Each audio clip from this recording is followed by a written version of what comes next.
Uh, Good morning. All right, so I don't know why I'm doing this. I really truly don't, but it is Insomnia Theater.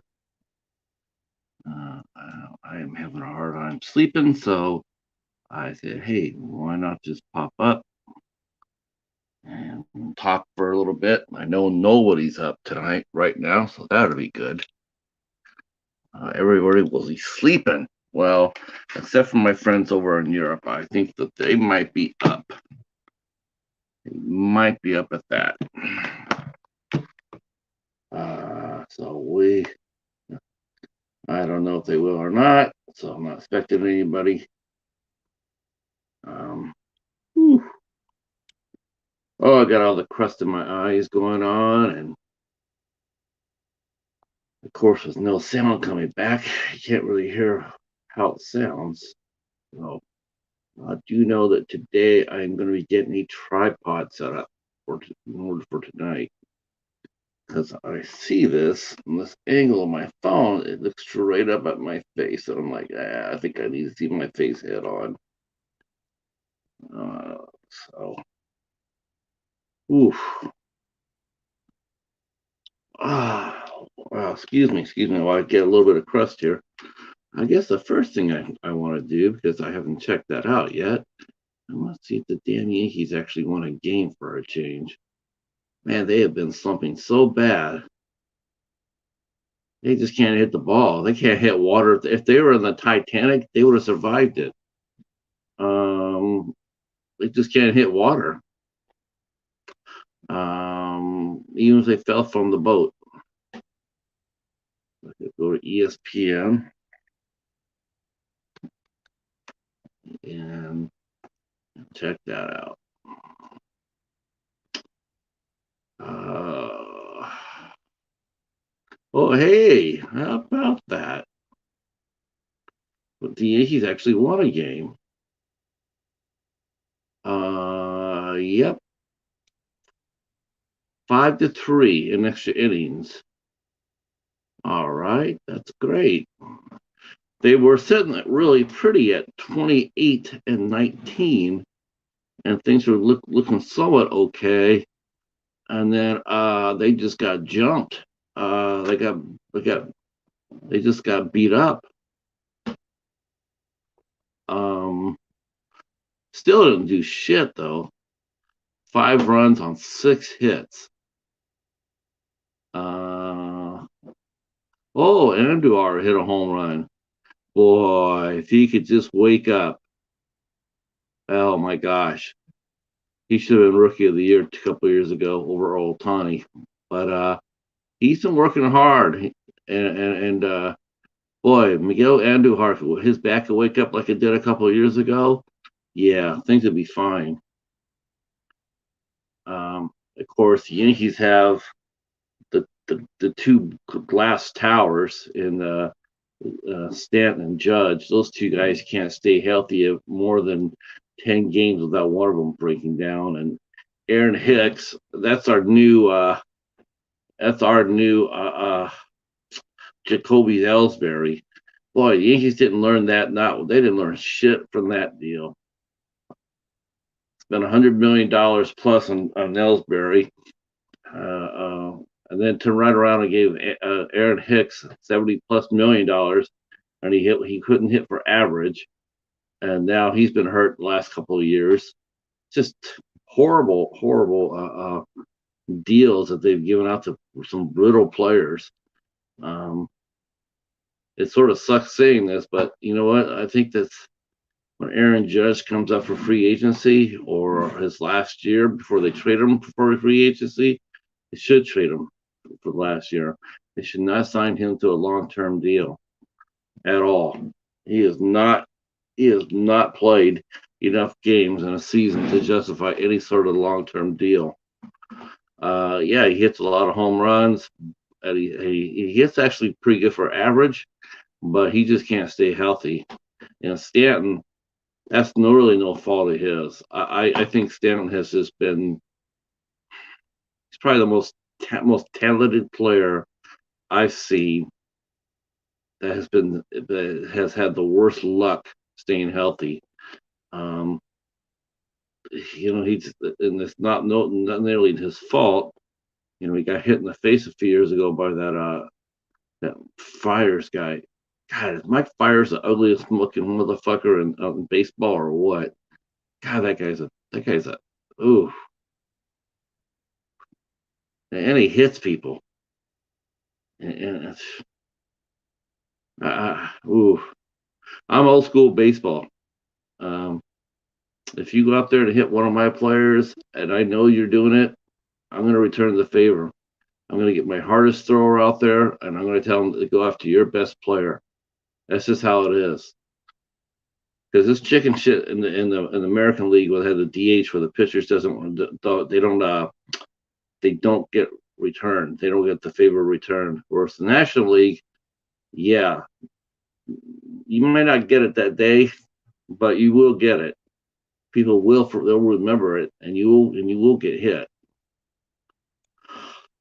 Oh, so 5-3, 5 runs on 6 hits.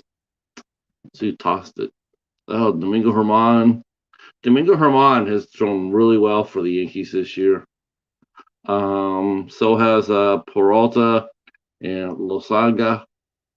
Chad Green has just been a little bit too inconsistent. Chappie's been lights out.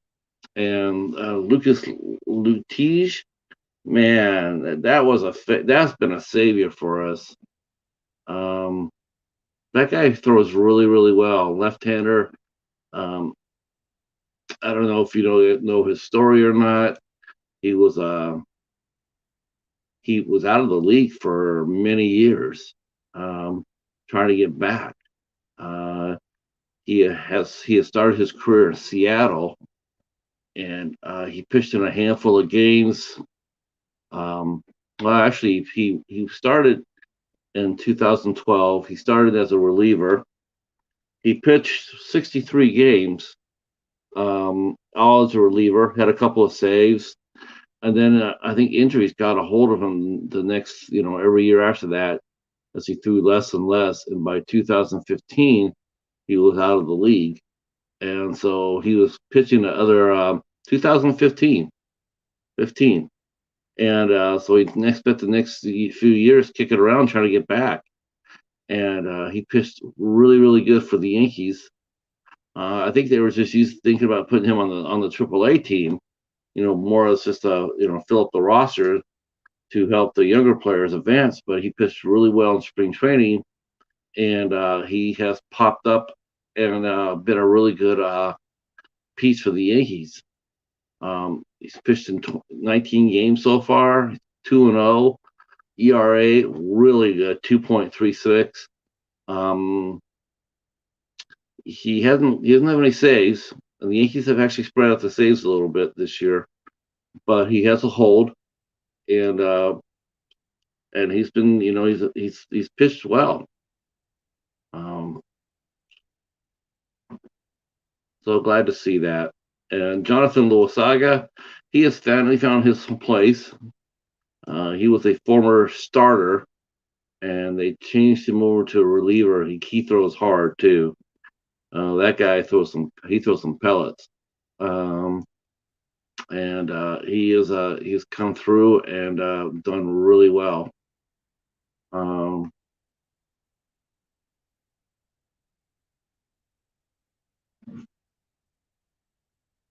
And Luis Sessa, that's always been Sessa's another Yankees pitcher that's he's always makes the team, and he was another former starter that didn't do that well as a starter. Yankees have done that a few times in recent years. They got great arms, but they can't really convert many of them to starters. They tried with Chad Green. They tried it with Jonathan Losaga. As far as making them starters, it just didn't work out. And Luis Sessa, they started making them starters, and they just don't work out. So they become power arms in the bullpen. The bullpen has been the Yankees' saving grace this year, truly.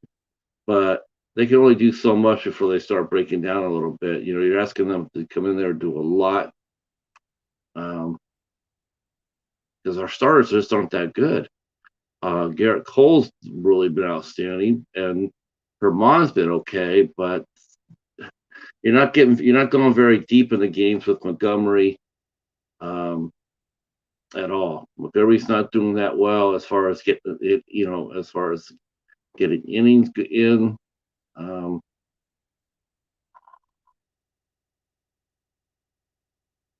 you could just tell by the win loss situation.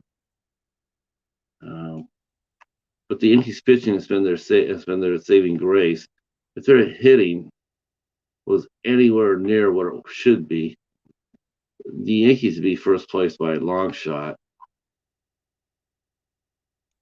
But it's not, and it's sort of frustrating as a Yankee fan. Um, and the Rays of this game against the Rays, the series against the Rays. The Rays are definitely the best team in the American League East. There's no doubt about that. I talked to my brother about that, and him and I both agreed that we'd be chasing the Rays this year. Those guys have done it right. Oh, Talayan. Well, he pitched decently well yesterday, but he's been a disappointment, though. And Corey Kluber, of course, is gone for a month, maybe 2 months. So we don't know what's going to happen to that. I mean, Kluber threw a no hitter, but it was always hold your breath with him. You weren't quite sure if he actually, you know, you weren't really sure if he would actually get off the snide. And I'd expected him to come back to his Cy Young form, but I thought that at least he'd be competitive. And you're always holding your breath over that injury, and it looks like that's what happened. His shoulder is, they're not sure if it's just a severe strain, or if he re-injured the same arm, the same injury he had last year down in Texas. Um, Texas Rangers paid him $18 million for one inning last year. Well, I'm sure they got it back on insurance money, but still. Um, yeah, let's look at the game on Monday. That was actually a decently thrown game. Again, it's one of those games where it's like, wow, you only gave up 3 runs on 6 hits. But you look at the other side, and the Yankees only had 1 run on 5 hits. And yeah, it's oh shoot, Andujar, yeah. So he homered twice in a row. Yeah, that's what we need to get right there. But Miguel Andujar, when he's right and he gets that bat working, oh boy, oh boy, really gonna need that. Um, of course, it seems like everybody's found out about LeMahieu, so he's really struggling. Um, Judge is hitting 300, and that's really uh, I mean, everybody else has just been slumping all over again the last few games. And Odor at second base is not an answer. He plays good defensive at second base, but quite honestly, you could put Tyler Wade in there and probably get a better hitter. He could also, he's probably just as fast. Odor's bat has so many holes in it, hitting a buck 94. I mean, strikes out a lot. So,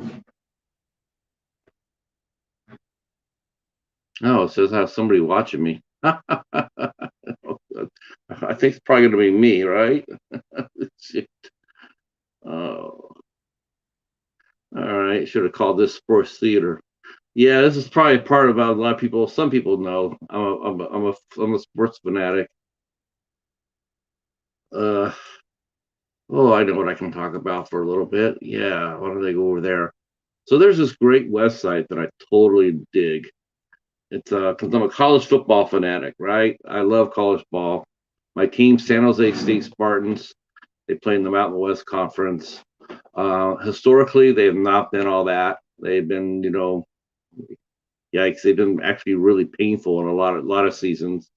Um, every once in a while, they're it's considered a stepping stone job. I mean, coaches come in. Um, some coaches will be able to come in. They'll get a couple of years. They might get a good year, and then transfer that one good year to a job to another school to more money and whatnot. It's been like that for years, and it's frustrating as a fan to see that your team, he finds a good coach. They say they're all the right things. They recruit really well. Um, Mike McIntyre was like that. He's building a real strong program. It looked awesome. It looked like something for long term. And of course, what happens is as soon as that happens, well, he gets an offer, and he got a job offer to go to Colorado. He left, and then he ended up crashing and burning over there. We've seen that many, many times before. Terry Shea, Ron Turner, Dave Baldwin. Um, they've all come in. They've all used the job as a stepping stone, and for the most part, they have all failed. Um, Mike Baldwin, Dave Baldwin did not work out his next school. Terry Shea, he went to Rutgers. That didn't work out. Ron Turner went to Utah. That didn't work out that well for him. Um, but we had Brett Brennan came in as a coach for San Jose State, and I'll be honest with you, the school is still out for me as far as whether he's a good coach or not. But he's also the first coach that had a horrible start. His start, oh Lord have mercy. It's just you just dread being a fan. The first couple of years that he had the helm with the Spartans, well, they got their ass whipped severely. I mean, they got beat like a drum. Um, but then he slowly started around. A couple of years ago, he had a very competitive squad underneath Josh Love. Unfortunately, they had an awesome offense, but their defense was shit. And so they had a high-powered team, but couldn't stop anybody. So they went 5-7 and missed out on a bowl game last year. Um, well, the one thing about the year before was they went down to Arkansas and they beat the Razorbacks down there. That was a huge upset. It was the Spartans' first win against the SEC team. We had gotten our ass whipped against Florida. We got our ass whipped against Alabama, and we played Auburn twice. We were competitive one year. The first year we went down there, we got whipped. The second year we went down there, we gave them a game. We gave them a hell of a game.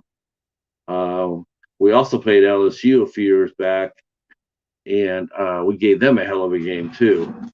Um, it's just weird how that works out sometimes. Um, sometimes you just never know what Spartan team is going to show up. We played a few years ago. We came and played Illinois. When Illinois was a defending Big Ten champion, we beat them under our worst coach, which was Fitz Hill. We actually beat Illinois. That was Fitz Hill's most shining moment. And then a few weeks later, we came back and played Ohio State and absolutely got destroyed. It was during one of Ohio State's national title runs, but still, we should have been a little bit more competitive. Uh, as a Spartan fan, look, we don't expect to go in there with the big boys. Never do. It's like when we play a team like Auburn or Alabama.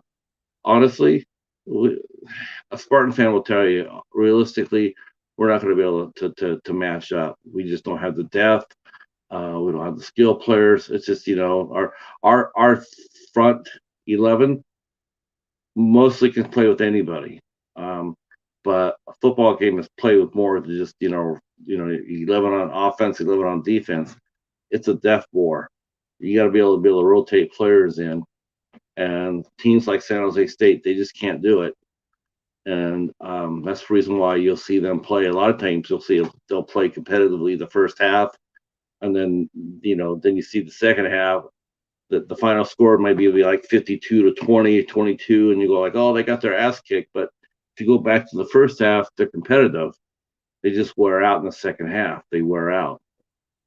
The other team's bigger, they're faster, and they have more players. So that happens. But yeah, we got whipped by Ohio State underneath Pittsfield. He was the worst coach. But I got to tell you that for the first couple of years, Brett Brennan gave Fitzhill some serious competition for the worst coach. These teams just blew. They blew chow. Just terrible. And as a Spartan fan, you're really upset by that. You know, and his recruiting classes didn't seem to be all that good. He was just, you look at them and they're like bottom of the rung in the Mountain West, and that's really a bad sign right there. But his staff worked really hard, and they turned it around last year. We went 7-1 during the pandemic season. But again, death really played a role into it. We went and played Ball State in our bowl game, and they got annihilated. Hey Ben, what's up? I'm just rambling, buddy. Just rambling, talking a little college football. I know nobody's going to be here. This is a pop-up, so I just thought I'd just get up here and ramble a little bit, tire myself out. Oklahoma. Yeah, they're going to be in the mix this year. If they can solve their defensive problems, they're going to be a great team. Oh, you're at work. Okay. Where do you work at? Yeah, you guys got that kid Rattler at quarterback. He's a good one. Could be a Heisman candidate.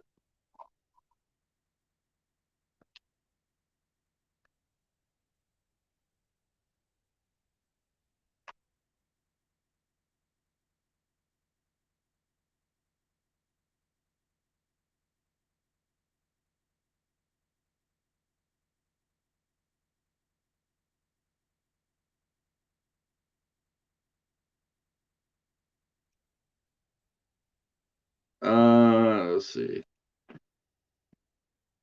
Oh, okay. Oh, well, I think in other words, you could work for Congress then. I think that's what they do, right?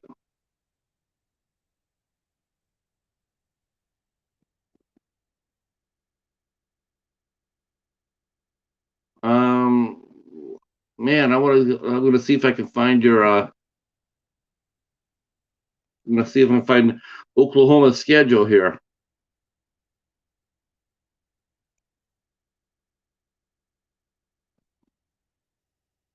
So Oklahoma,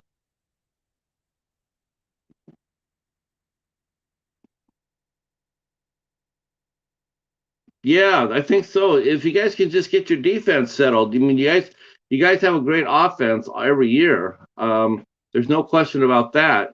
It's always been a matter of your defense has been questionable. That's the reason why. Your schedule's very manageable.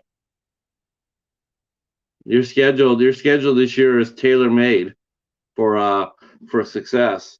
I mean, you guys got a one road trip. You're taking a road trip down to Tulane.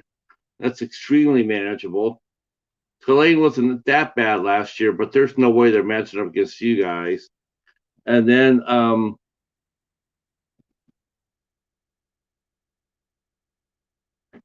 yeah, if you guys come up with a defensive scheme. Now, here's something that sort of bothers me about a team like Oklahoma. Look, Oklahoma's really, really good, right? And everybody knows that they're really good. My problem is, why the hell are they playing a Division One AA team or SCC team like Western Carolina? They really shouldn't be. I mean, this is, to me, their schedule.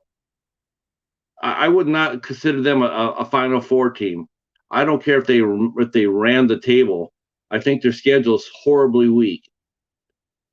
It's tailor made for a championship run, but it's also a very weak schedule for a team of that caliber.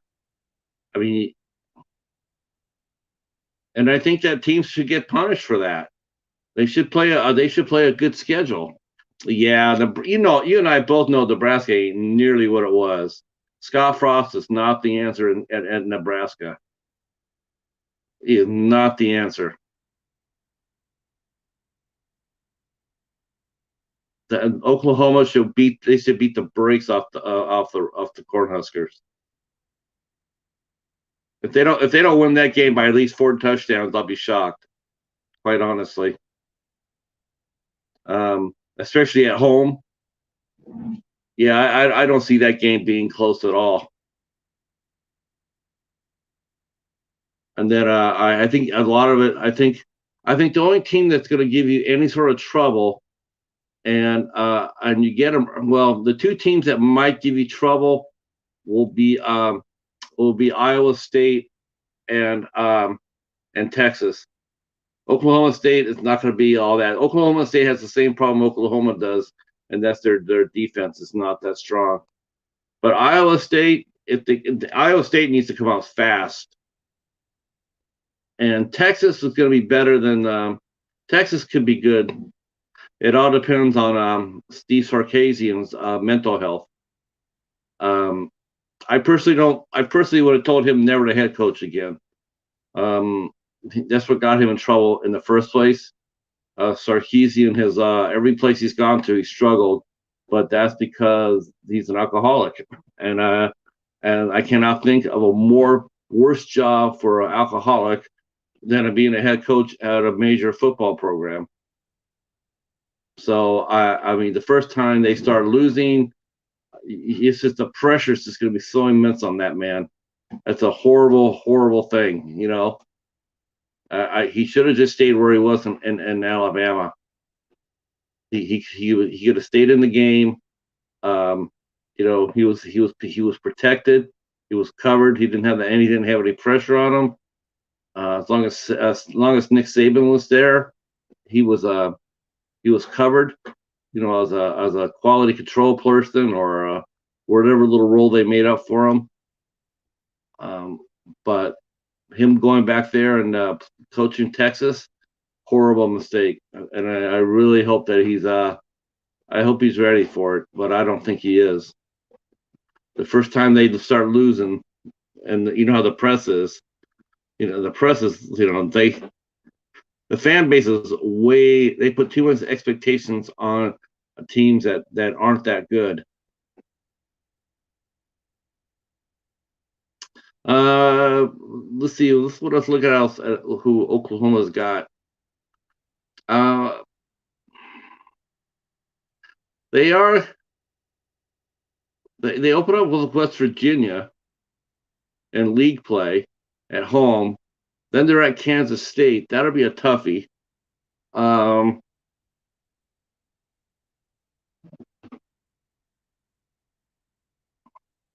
yeah, that's I was just talking about that too. Um, I was talking about the coaches that stay. For my team, which is San Jose State, um, our school is used as a stepping stone. If a coach comes in there and has a couple of really good years, they. Hi, Amanda. Oh, I got something to show you, Amanda. We're coming for you on Sunday. Oh yeah, we're coming for you. Uh, yeah, I couldn't sleep too well.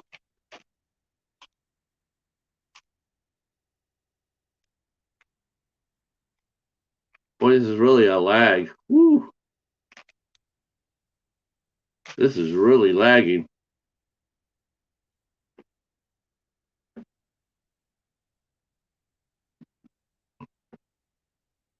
Oh yeah, we're doing the warhead.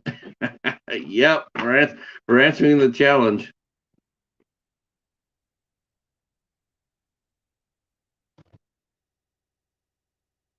Yeah, I just couldn't sleep, so I thought I'd get up and do a pop up live and talk a little sports.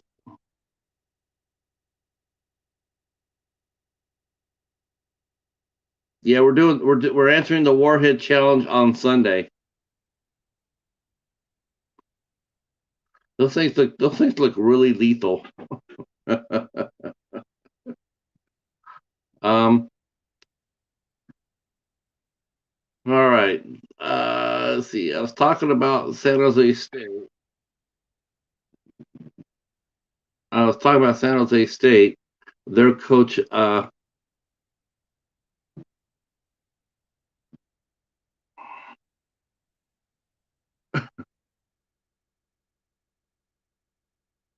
Oh my gosh, I haven't seen anybody do a Warhead Challenge yet. I'm sort of scared. Oh yeah, yeah. How many did he put in there? You got to be really careful.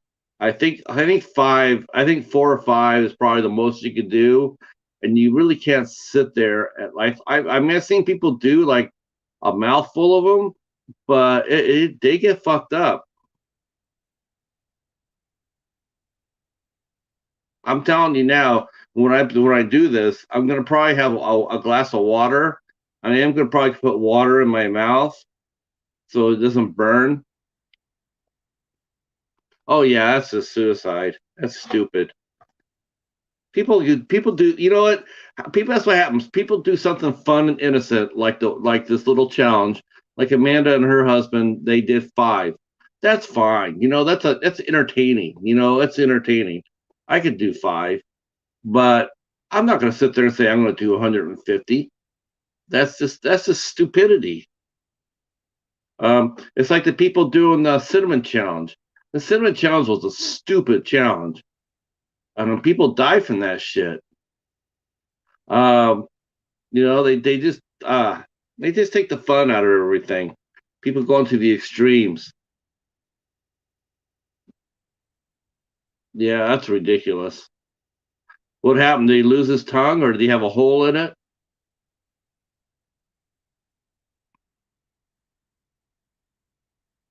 Mm, that's ridiculous. Uh,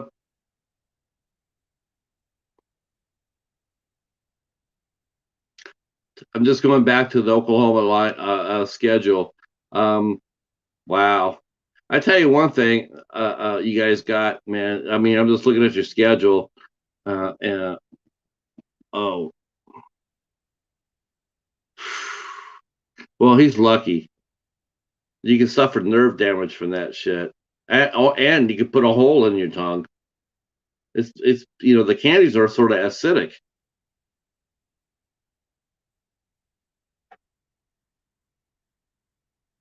Now, now I did see something funny. I did see the old OAF reviewers, Ricky and Pablo. They did a challenge where they put this humongous sour candy, like a couple of little jawbreakers in there, and they were lemon flavored. Now that was funny. That had me in tears. I was laughing so hard at those guys. But they did it. They did it safely. You know, it was stupid, but it was safe. You know, it was a funny challenge, but they didn't go overboard on it.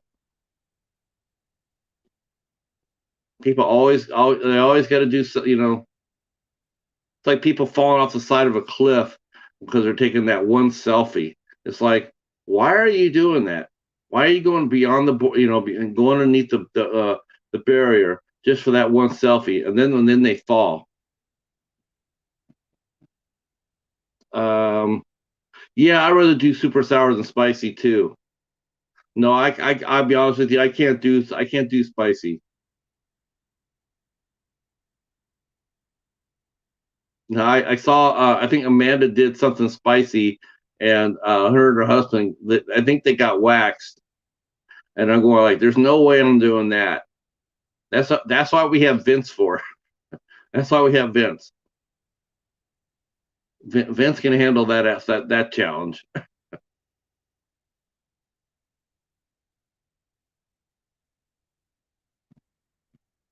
Yeah, the hottest gummy bear. No, no, that'll be for Vince. Vince can do that one. I'm not doing that one. I heard you guys got waxed on that. You and your husband got waxed. I haven't. I have to go back and watch that video. Hobbs was telling me about it. He admired you. I mean, he admired you. Yeah, but you didn't know.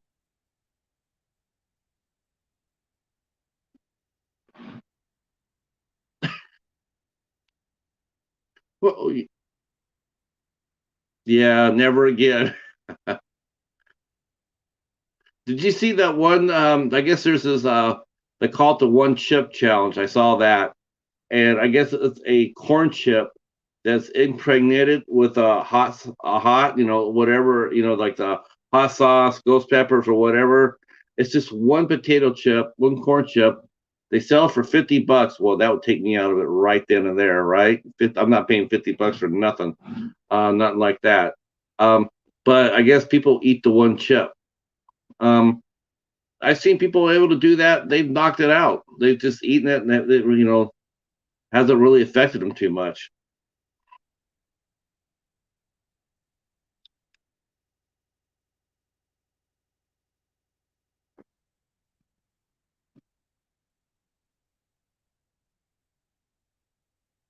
Yeah, I don't know which one would be the worst. I mean, I would definitely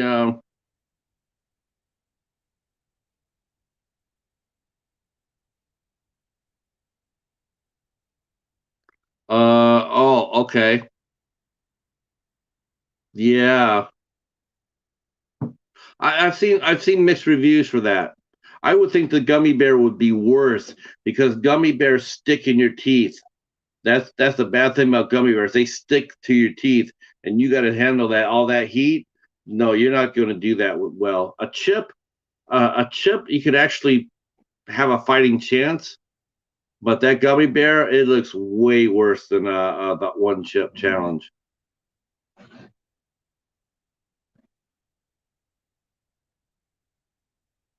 Um, the old AFers, not only did they do the sour ball challenge, but the last challenge they did, which was hilarious, was they got Diet Coke and they put the Mentos in the Coke, and then they were drinking the Coke when it exploded out. That was funny as hell too. Not like they didn't put their mouth over the Coke while it bubbled. They let it start coming up, and then they went to drink it, so it was safe, but it was still funny as hell. I really liked that challenge. That was fun. Oh, boyfriend. Okay. Um, yeah, yeah, because the gummy bears stick to teeth. I'm sure you were probably getting I'm sure you used your toothbrush to you had to brush your teeth to get all that out of your mouth. I can't do gummy bears anymore. But that's the problem I had with the with the that's the problem I would see with the gummy bears. They would stick.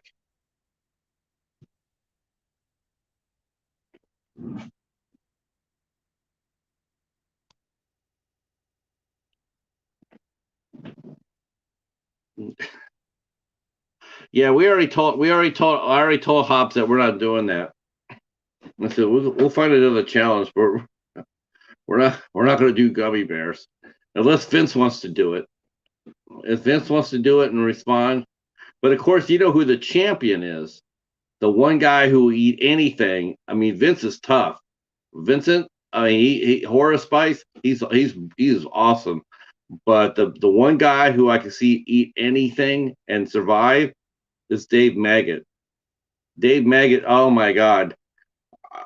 Uh, I saw him. He's got a video out on his channel where I think he ate like 4 or 5 Scotch bonnets. He ate them. His brother was egging him on.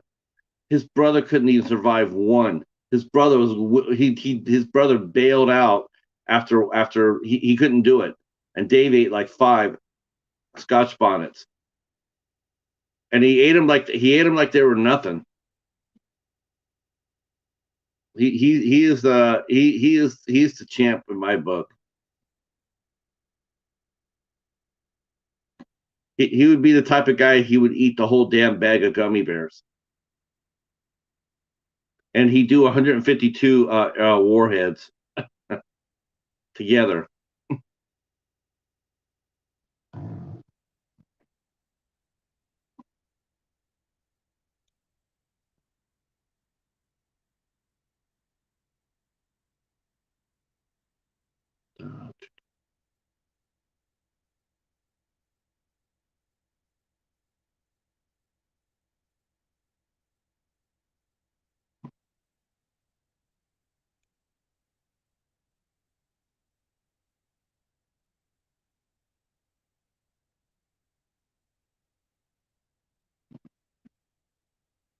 Hey, Vaseem, what's going on, my main man? My main horror homie? I was wondering if I was going to get a few of my English friends up. You know, when I popped up here like this, I thought, you know what? I'm the only person I'm going to see now. I'm going to see my friends from the UK because it's middle of the. It's dark. What time is it? It's almost 11 o'clock in the morning over there. So I thought I see. I thought I expect to see a few of you folks over here. Um, as you can see in the chat, we're talking about people being silly and doing these hot food challenges. That's what we're talking, and we're talking a little bit about American football. Um, yes, I do believe it's almost time for 11 o'clock tea, if I'm not mistaken.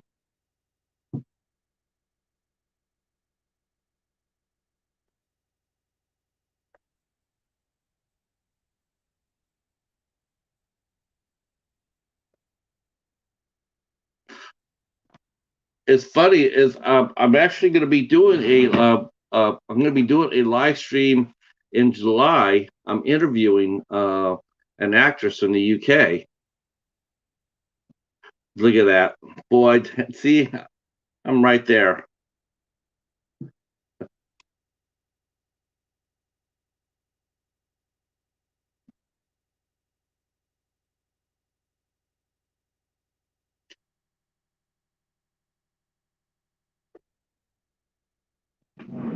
That's the thing to do. Morning tea. But I'm interviewing a actress, a friend of mine. I'm going to be doing it live here on the stream. I'm going to be on at 12 noon when I do that interview. It'll be 5 o'clock your time.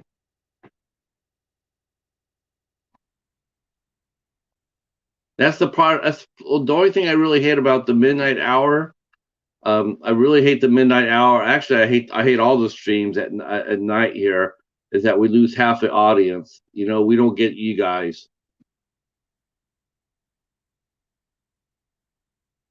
Oh, really? Oh, well.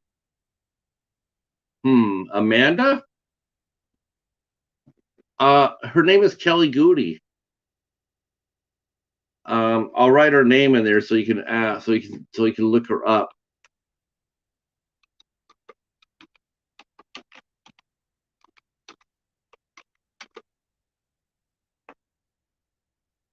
She did. I found her when I got sent a movie called the Baylock Residence a couple years back, and from Wild Eye, and I watched the movie, and I really enjoyed her performance. So the beautiful thing about social media is, for the most part, you're able to approach a lot of actors and talk to them, and you can find out who they are through the social media.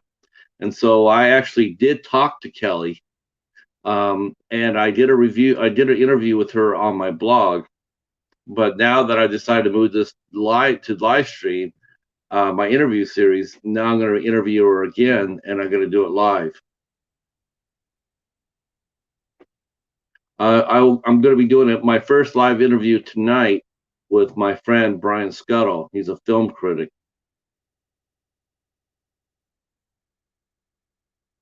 So that'll be at 7 o'clock tonight, my time. So it'll be midnight your time. This is still doable, I guess. Probably not.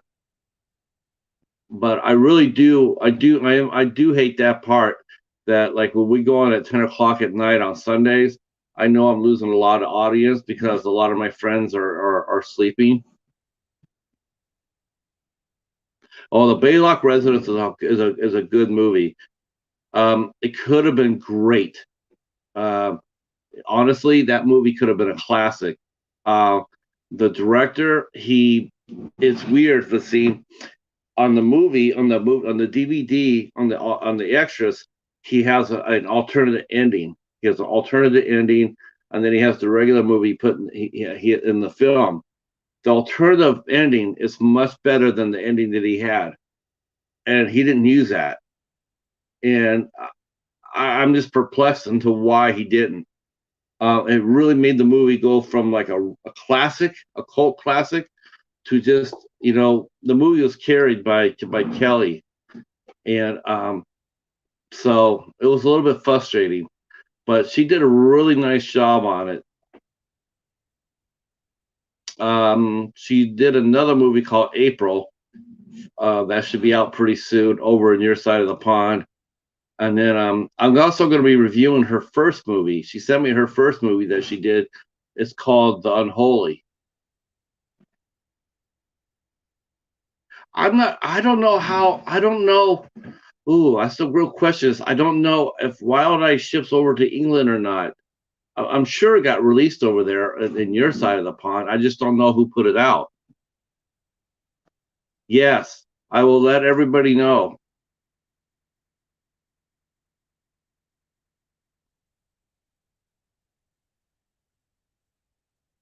Yeah, Kelly's a fine actress. I mean, holy cow. That's the thing about Wild Eye movies, I'll tell you right now. You do find some really talented actors in those projects. They're low budget, so a lot of times they get totally overlooked, until you watch them. Like right now, I'm very excited to see this young actress named oh my gosh, my brain is on fire. My brain's on fire. Hold on, Meredith Muller.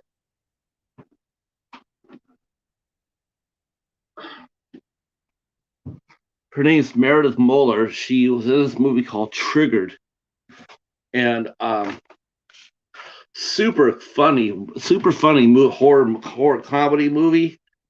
I put a video out of my review, and just a really talented actress. Actually, actors too, because her co-star Jesse Dalton was really good as well.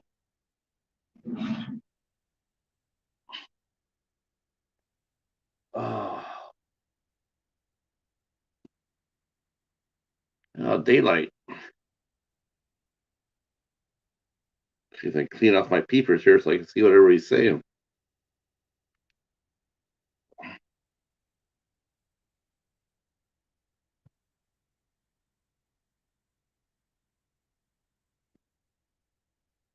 Yeah, I'm not sure what I'm not sure if they're distributed underneath a different company over in the UK or not. That's something I would have to ask Rob about because they actually get a few movies from the UK. I've watched The Sitter. That was a UK based movie. I watched what else have we seen? Doom Room, House of Salem. Uh, they've all been English based.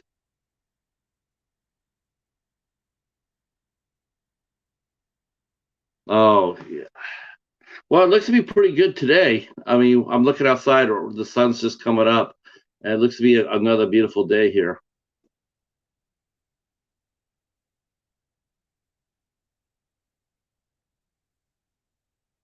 I can hear the robins already chirping.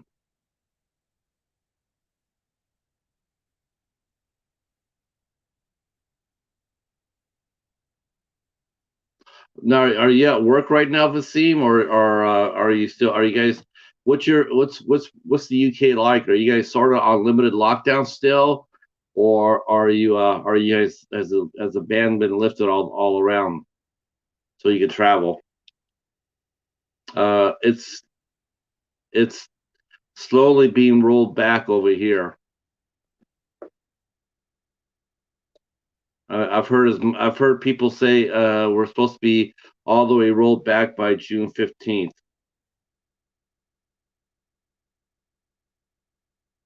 Yeah, same with us.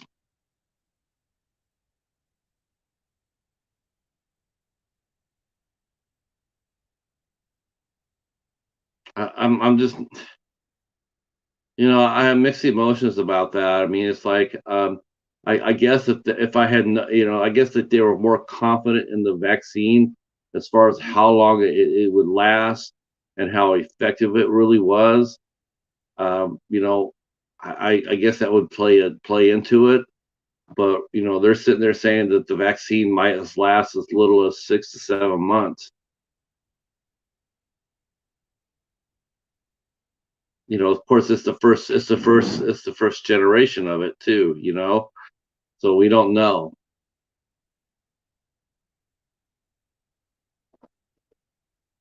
I mean, if the vaccine actually if it works, and it keeps people safe, that's awesome. But I'm not really sure.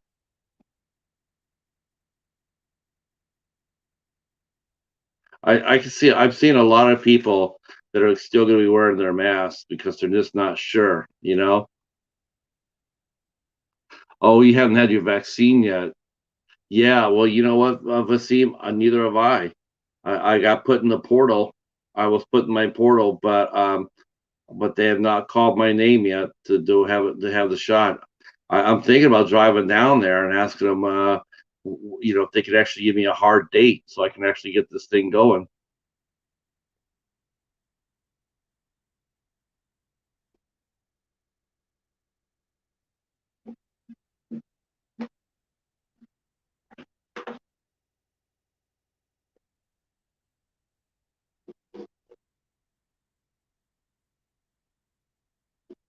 Yeah, there's still people over here that are they're deliberately not getting vaccinated because they're just being assholes about it.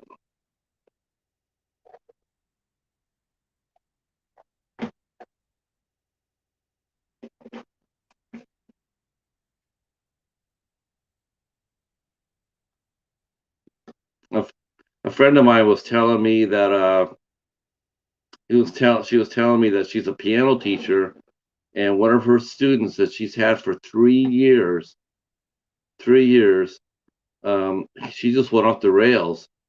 She called her and said that she could not longer be her student because the teacher wouldn't have the vaccine shot. And she said, of course I had the vaccine shot. Yes, yeah. She said that but we find most of the anti-vaxxers, they're also right wingers. They're also fascists and they're anti, they're just anti-American over here. I mean, I would sit there. The only thing I would sit there and tell them that they had fear is that if it's because it's the first generation of the vaccine and they're not sure how effective it is. I can understand it if that's the reason why they said if they said they weren't taking it because they weren't sure how effective it was. But that's not what the reasons why they're giving. They're saying that they're saying that it's going to be putting all sorts of shit in the arm, or that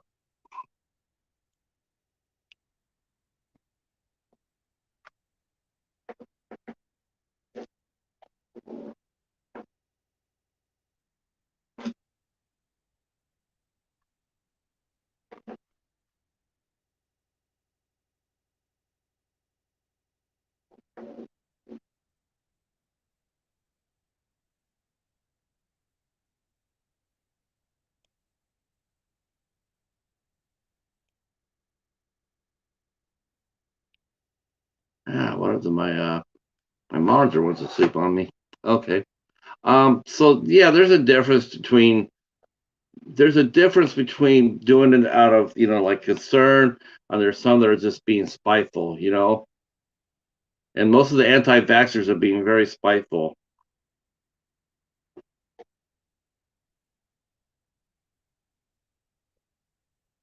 I mean, I'm personally for me, I'm gonna go ahead and take my vaccine shot, but I'm still gonna wear my mask because at least until the second generation of vaccine comes out, you know, until they advance it better. Because I'm not sure, because you still could get COVID even with the vaccine, right? You still could carry the germs and whatnot, um, and it is concerning. And I'm still going to wear my mask just because I've been vaccinated. I don't want to risk getting somebody else next to me sick. Um, I've had discussion with other people with chronic illnesses, and that's they're because believe me, there's nothing worse than like when my wife was sick and she was undergoing chemotherapy and her immune system was just done. The chemotherapy that she took absolutely knocked out her immune system, to the bone. And so when her and I went out in public, she had to wear a mask. Um, she had to wear a mask, and I did too. Um, because if she would have gotten sick with anything, it could have killed her. I mean, that's where a lot of people. That's what happened with them with the COVID was their immune system just got totally overwhelmed, and that's what ends up killing them.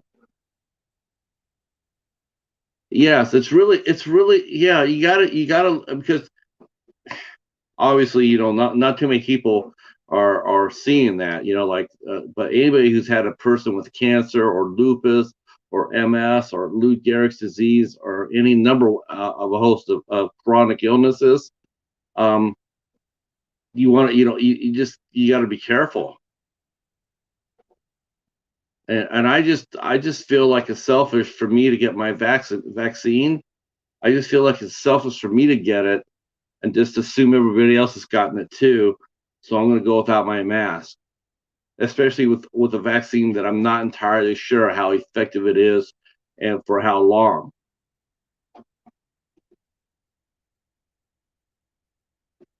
And anybody who doesn't understand that, like wear your mask not for yourself but for your neighbor. People who don't get that idea, they just bother the shit out of me. Oh yeah, yeah. My wife was sick for 2.5 years before she passed. Yeah, that's the reason why this is why it's called Insomnia Theater because I can't sleep at night. I have horrible. I sleep terrible. Um, it just racks me. The memories just rack me up. So yeah, but though I will say that people who've gone through something like this, it gives you empathy. If you have a soul anyway, it gives you empathy. You worry about oh, Ragman's a vampire. But if that's the case, Ragman, I think you're a day walker because it's getting sunny outside over here. Oh, sleep during the day. When I was in nightclubs, uh, well, for a long time when I was in nightclubs, I slept during the day.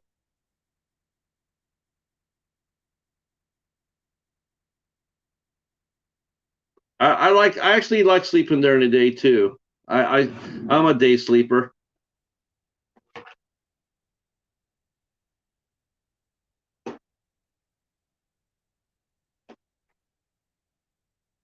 Uh, the cheetah, he's a day sleeper and a night sleeper and a breakfast sleeper.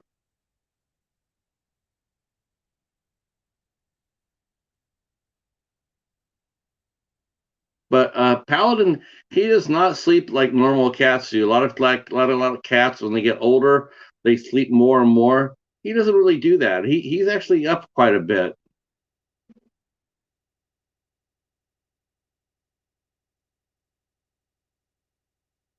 Yeah, that happens too. Then I have to tire myself out with something. I watched a movie last night too. I watched an old classic. I watched Animal House, and I watched all the extras with it. So it was like it's like almost 3 hours, and but that didn't tire me out very much.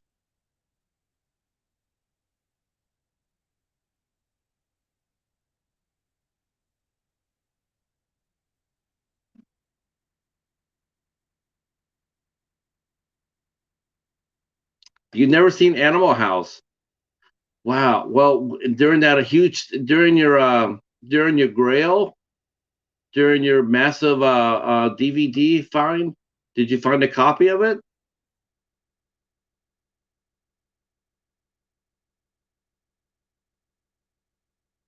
That's a funny movie. No. Wow, though it seemed what's really funny about that about movies like that is it used to be like, it's always like this too. It's like you go like right now I'm seeing there's two movies that I see every time I go out shopping, right? Every time I go film hunting, when I go to a charity shop or I go to a yard sale or I go to my Salvation Army, uh, I see either Titanic or I see Lord of the Rings. Um, I always see those movies out. You always see certain movies or everybody has bought them, and then they turn around and they gave them up. And Animal House, I saw Animal House as one of those movies. A lot of people they donate them or they sell it, so you see it everywhere. Um, but now you don't see stuff like that very much.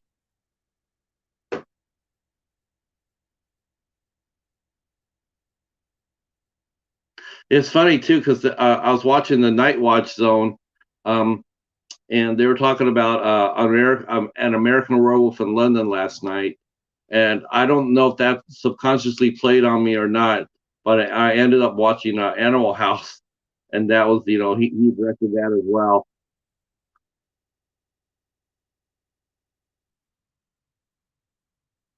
That was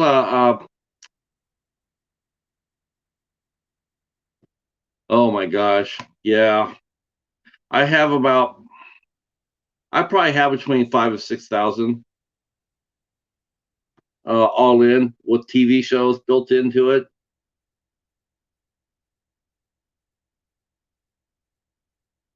Maybe between 45 to 5. Yeah, I know it's crazy.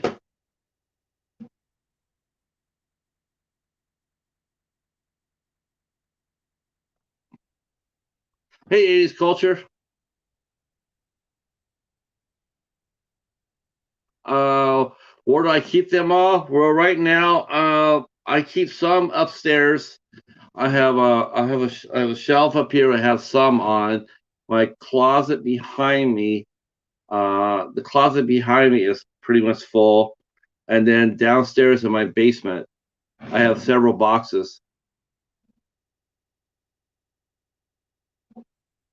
But the thing is, they're not organized. That's the thing. If I could get them organized, I would be so much more happier with it.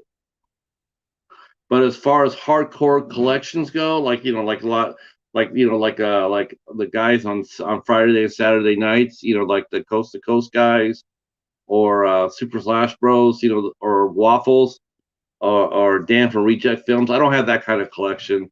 A lot of mine I just got on the fly.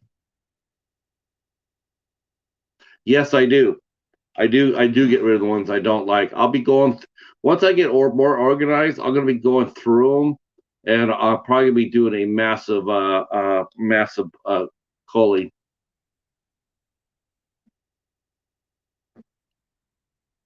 No Hobbs. Hobbs is sleeping for sure. I just popped this up because I woke up and I couldn't sleep, and so I said, you know what? Why not just I didn't tell anybody else going on or nothing like that. I just popped up and did it.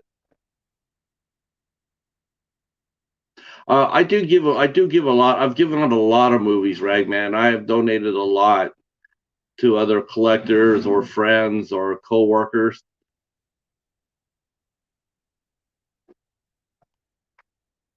As a matter of fact, I'm taking a page from Marco Horror, and I'm starting to look for you know, he goes around and he buys movies on the cheap, you know, like at McKay's and whatnot, and he starts doing care packages, and so I'm starting to do that myself. Oh, time for breakfast. Yes, getting there.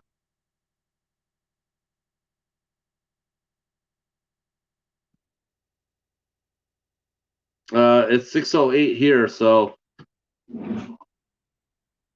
I don't eat breakfast as much as I should.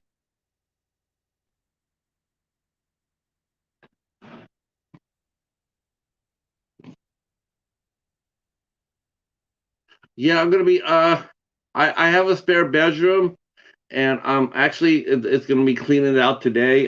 Normally I would have had it cleaned out yesterday, except that I'm throwing away all of it, and I need for the trash to come pick up. And so today I'll be taking it all out because they're picking up the trash tomorrow, and then I'll be bringing up the bins from the basement. And then once you see how many bins I have, you'll be like going like, "Holy crap! I have tons of bins."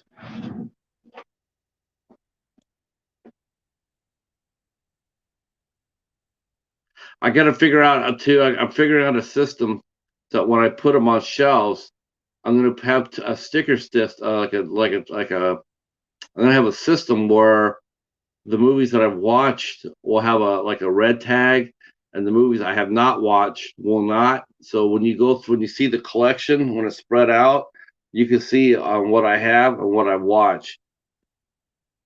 I had that on Letterbox.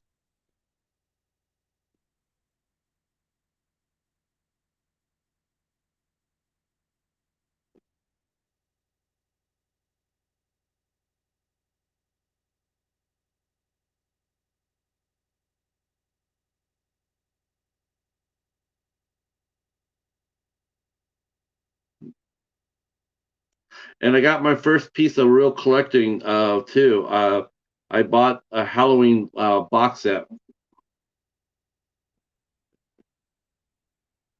Uh, you know what? I only had a handful of VHSs.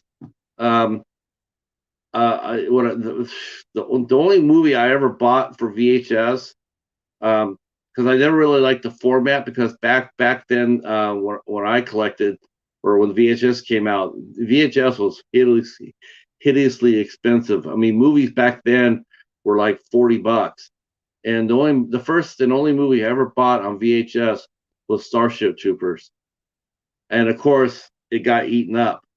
So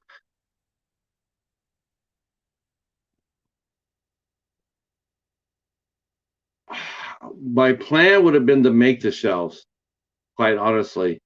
My plan would have been making shelves. I think it back, you know, before the wood here in America got absolutely stupid, it probably would have been cheaper to make your own shelving. But now it's looking like I'm gonna have to buy it.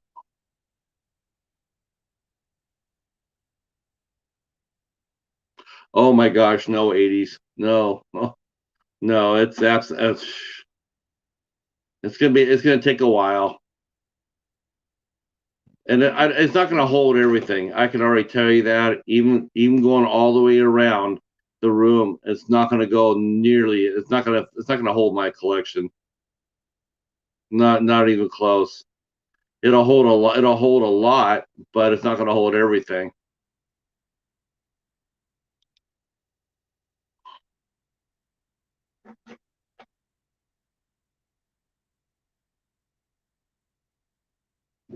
I mean, I'm already double stacked on well, I'm double stacked on a couple of shelves here.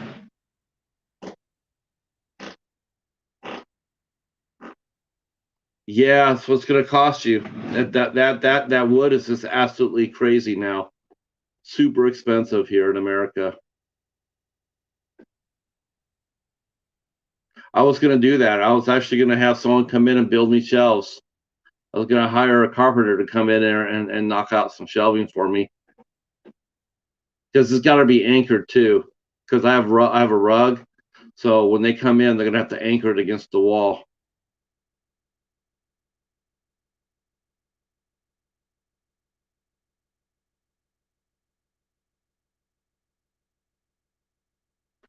I mean, the shelves I have now, I got from IKEA. They're fine, but they're bookshelves. They're not movie shelves.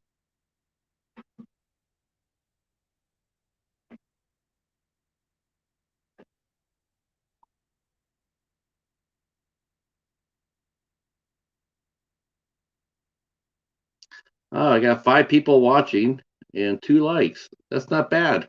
This is fun. I'm surprised. I'm always amazed when there's people up when because I do pop ups.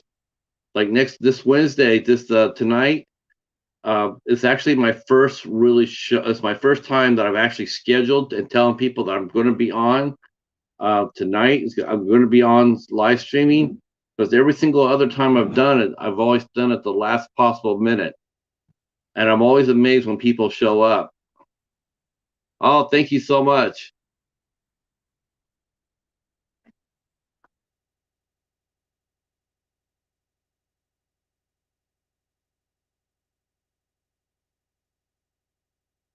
Yeah, Hobbs is the best. Hi, Amanda. Yep, Amanda's still there.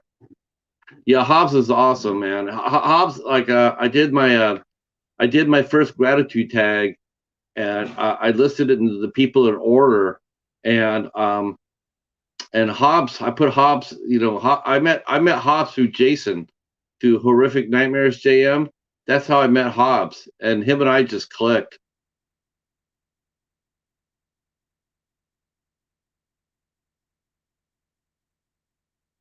Oh, really? Okay. Yeah, he's really. I don't know if he really likes. I'm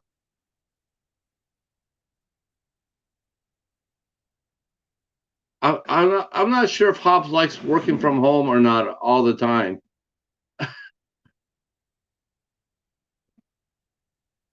but he loves to work. That's one thing I'll say about Joshua. That guy, he works his ass off. Um, yeah, I haven't checked Goodwill at all. My good. Wow, the fact that you're able to get something from Goodwill for $1, you're amazing, Ragman. That's magic right there. Goodwill is like some of the most overpriced. It's terrible.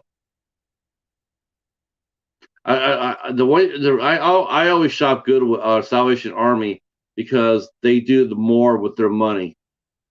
The prices are lower, and they actually truly do help people in need. I don't like Goodwill too much. They overcharge everything they get.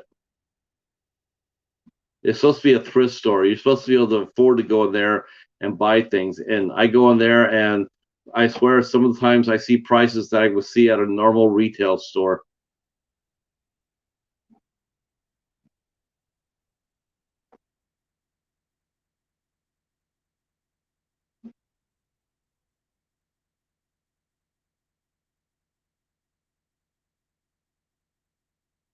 I don't know if they'll probably, I don't know what our Goodwill's doing, if they're accepting. I know our Salvation Army is accepting things now, but on a very limited basis. Uh, my library bookstore, which I'll be going to soon enough, um, they've been accepting books and movies now, but for a while they weren't accepting those either.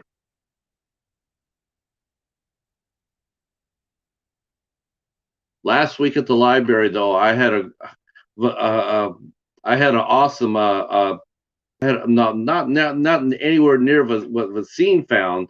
Vaseem had that was like discovering gold. That was the best sale I've ever seen anybody have here on YouTube, as far as walking in and finding a grail like that. How many movies did you end up buying anyway, Vaseem? You must have bought at least hundreds. That was just an amazing sale. I mean, tremendous collecting building material right there.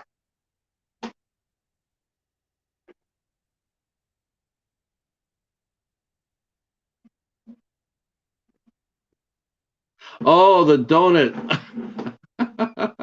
Oh, the donut is because from Attack of the Killer Donuts. Um, yeah, yeah. Okay, yeah. So we've had fun with the Attack of the Killer Donuts.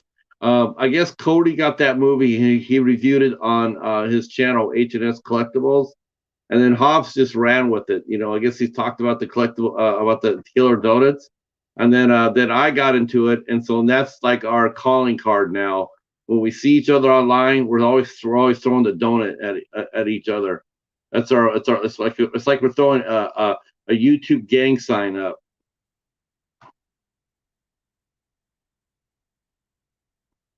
Um, the Fig Newtons, is it's a tribute. Um, we have that's a tribute to our friend David, uh, David's Horror. His last name is Newton, so that's Hobbs' tribute to him. Uh,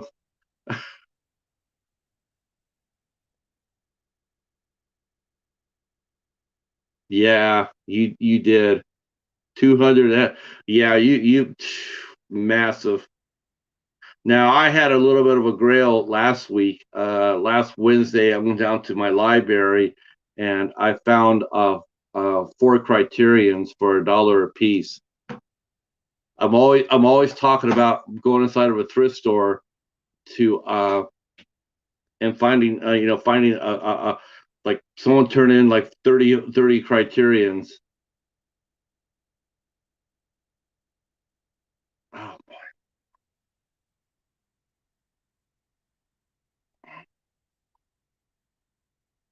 oh my gosh, my peepers are. Yeah, that's right. Yeah, there's a nickel a piece. That's just an amazing, amazing sale. The best I've seen is our library did 20 cents one weekend, but we did not have. Yeah, that's my. I'm sorry. We had a 20-cent weekend at our library for movies. That was been the best and closest to what we come to what you had, Vaseem, but we didn't have nearly the selection that you did. But I still was able to get a few. Yes, I got a Halloween box set. I'm expecting it to show up either today or tomorrow. Um, that's my first real collector's piece. It's a box set. It's my first. It's like as far as a collection goes. I was thinking about buying some Vinegar Syndrome stuff, so I went on Vinegar Syndrome. I was going to say, oh, maybe I'll go in there and take a look at it. The prices aren't that bad. I mean, there's some prices. There's several. They've had several movies there for under $20. The one I would have liked to have gotten though is really pricey. It's $60, and that was Scanner Cops 1 and 2. And that was like that would have been cool if that would have been half price. If they would have sold that together for $30, I would have bought that. But the thing about Vinegar Syndrome that shocked the shit out of me was they're selling 80s porn. I'm not kidding you. They're selling porn movies from the 80s on Vinegar Syndrome. I was like, what are they doing that? I didn't think they could do that. But yeah, on Vinegar Syndrome, you go in there and there's well, I'm an old man, so back then, I mean, the '80s porn. I mean, I recognize the names, and I'm like, wait a minute, that's those aren't Skinamax movies. Those are hardcore movies. So I was like, what the hell? Um, I have not bought anything off of Vinegar Syndrome yet. I'm thinking about treating myself to one movie. Yes, they're hardcore porn movies. Yep, I know the names.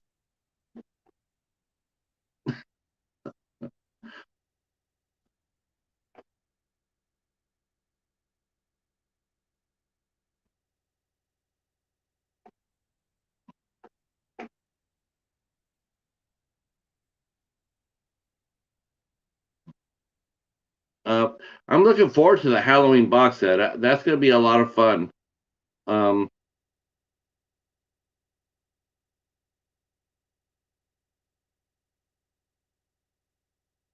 yeah, that's what I'm talking about, Ragman. Yeah, so the '70s and the '80s. Yeah, that's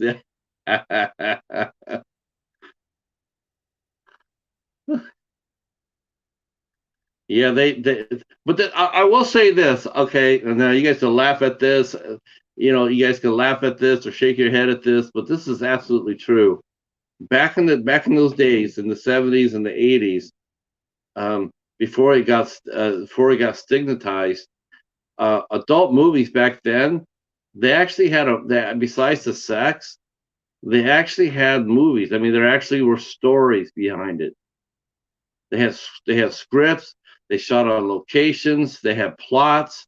I mean, yeah, they had the hardcore sex, but they actually have stories behind it. I mean, today's porn is, I guess it's not like that from what I heard.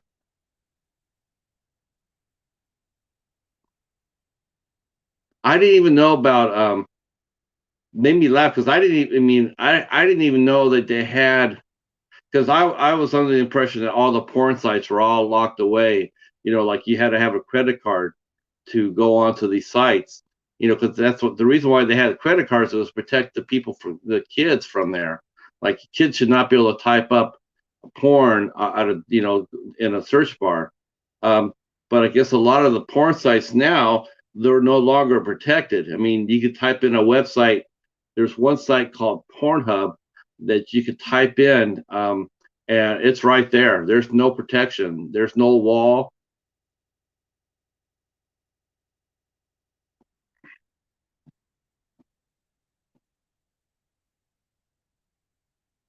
Oh, I'm sorry, Amanda. I was talking about Vinegar Syndrome, the boutique label. People are buying. There's a huge 50% off of Vinegar Syndrome, and they have all these old cult movies that are coming out. And I was thinking about buying one, so I went to the website, and they're selling porn from when I was a kid, when I was in high school. They're selling I'm thinking, I'm going like, I remember that. Uh, from my high school days, and they're selling it on the Centers of Vinegar Syndrome website. So I was just cracking up about that, and like, I was surprised because I recognized some of the names, because I was like, I was 17 years old. Yeah, I watched porn. Um, uh, uh, so it just made me laugh. I'm like, what are they doing? And then I guess Vinegar Syndrome used to be a I guess that was their, I guess they used to sell that before they got into the boutique label side of it, from what I understand. So, and then Ragman said that they sent him one by mistake.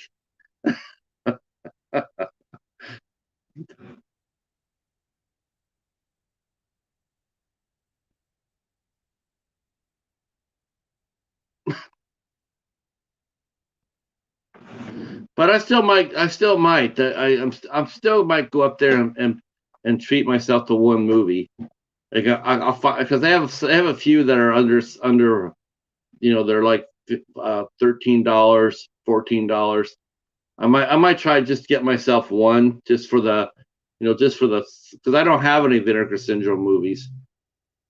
As far as boutique labels go, I got IFC movies. Holy shit! Look who's here. What's going on, Daryl? Wow, I have not seen you in months, my friend.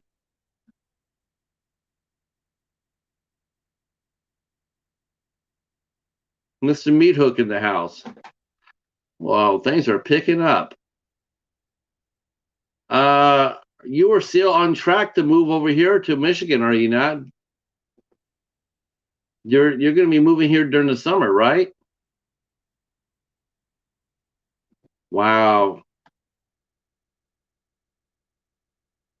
overnight.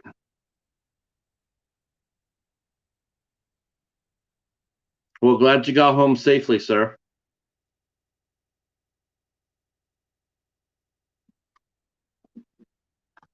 Next spring. Oh, you know what? That will fly. That time will fly.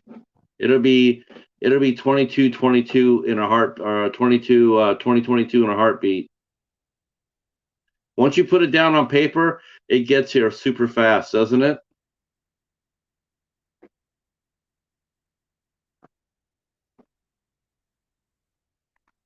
I always tell that to people who are getting married. I'll say as soon as you put it down on paper, you're gonna be amazed at how fast that date gets here. It gets here in a big hurry.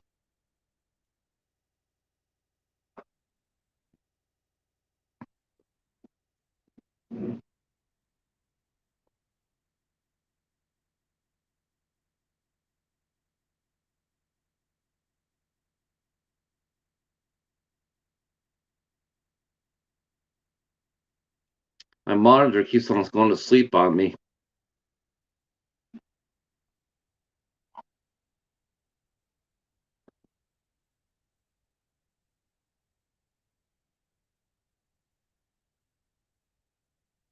Well, this has actually been a very, very slow moving hour. I have to admit. I'm looking over here and it says 53 minutes, and going like, holy cow, it seems a lot longer than that.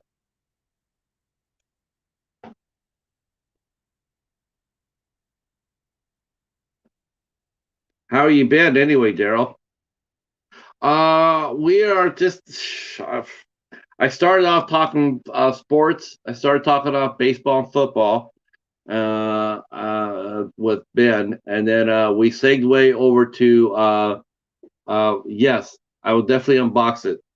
Uh, Now we segue to Vinegar Syndrome, and Vinegar Syndrome was selling some naughty stuff.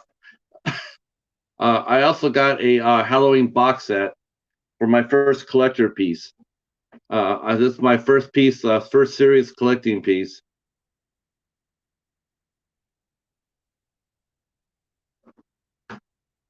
I will be doing, yeah, I will,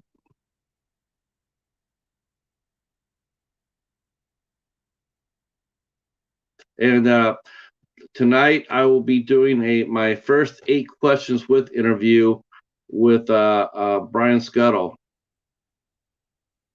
Okay, see now did you know that Vinegar Syndrome sold that, or did you stumble across it by accident like I did?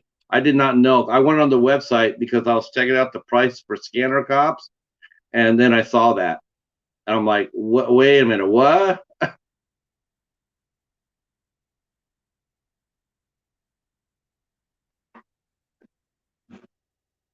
I had no idea, because no one's sitting here saying I bought 80s porn. No one said nothing. Oh, okay. Well, that's one way to find out.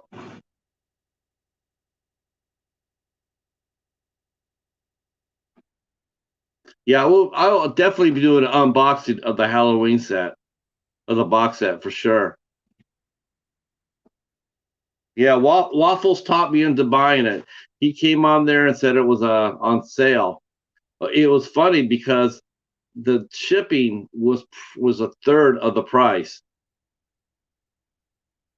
If you would have bought it in Italy, it would have cost you like $66 or 66 euros.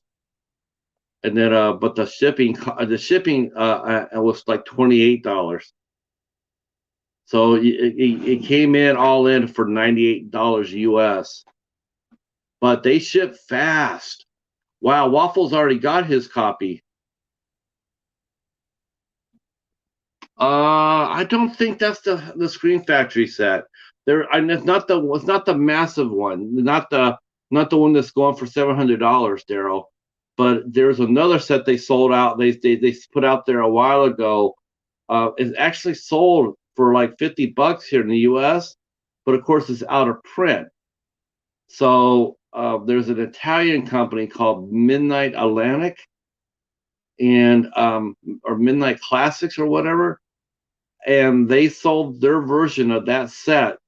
They got to reprint it. So because it's out of print here. even the lesser Halloween one. I think the one for Screen Factory had 15 discs, and they had an extra a special feature disc with it, and this one it's 9 discs, and I don't think they had the special features with it, but still a very nice set. Waffles was he said it was worth every penny. So that's like my first collector's piece.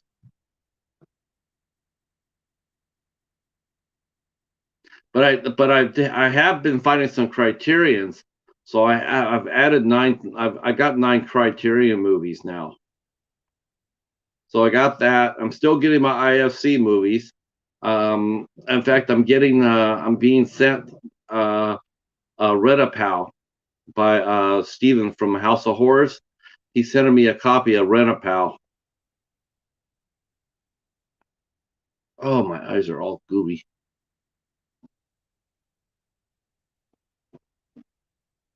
Yeah, I thought so too.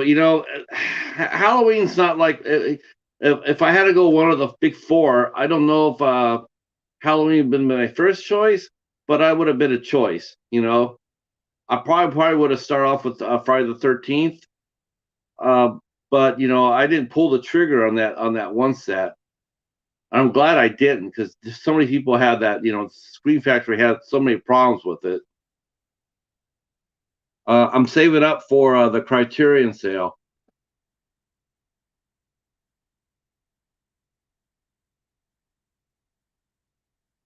I don't know what I'm doing for the sale for Criterion. I know that the sales is in August.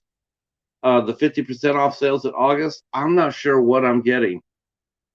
I'm not sure if I'm going to go for a one big box set like Godzilla, or I'm going to go with or quantity. Because I was thinking about getting the Scanners one if they have it on sale. But I found four Criterion at my library for $1 a piece. And it's the first time I've ever saw my library sell Criterion like that. So I was very excited about that.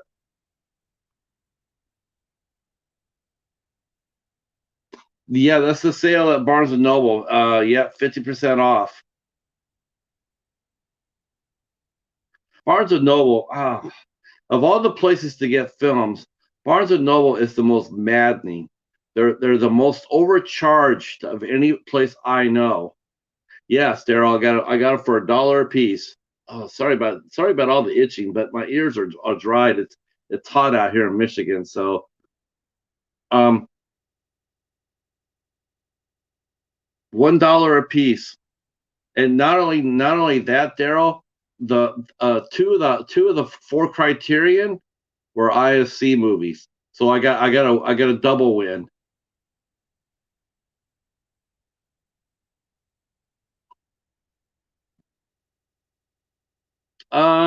They sell the library itself.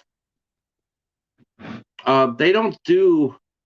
They have a bookstore built within the library, so they don't do library sales. You know how some libraries will do that twice a year. They'll bring out a they'll bring out a they'll do a sale, and they'll set up tables, and they'll do a massive sale. There's one library in Westland that does that, but my library has a used bookstore built within the library itself, and that's where I go to. Uh, ever since uh, ever since my video store closed, Family Video, the library is. I always knew this. It was going to be my only outlet to get relatively brand new movies. Like last week, I got Greenland. I got a copy of Greenland.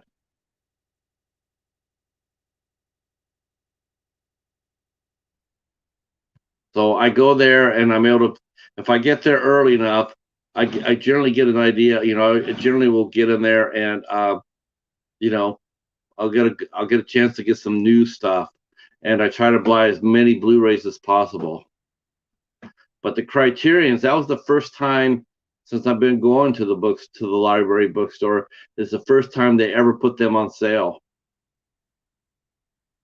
Oh my gosh, yes. Yeah, the library, it's a secret. It's a secret source. It's a great place to go hunting at.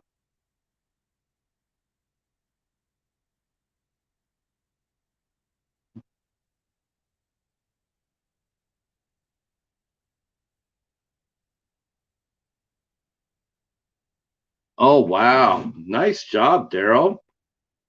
Now, did you buy the what? Did you buy the? Is that the huge 23 movie volume? They released that as one set, if I'm not mistaken, right? Disney did.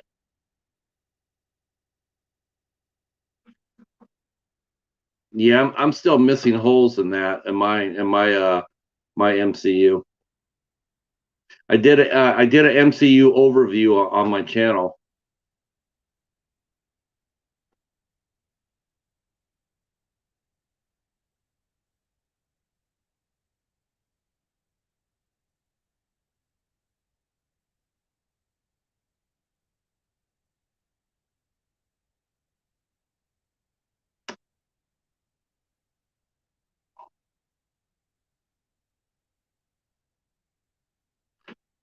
$400 for the is that $400 for the whole set, or did you buy yours individually? Because I got some. I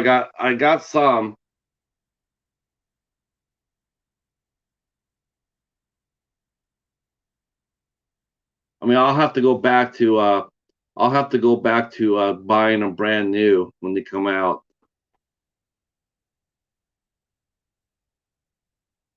For me, yeah, the most I've ever spent on a piece on a for a collection has been the Halloween set. Oh, you bought them individually.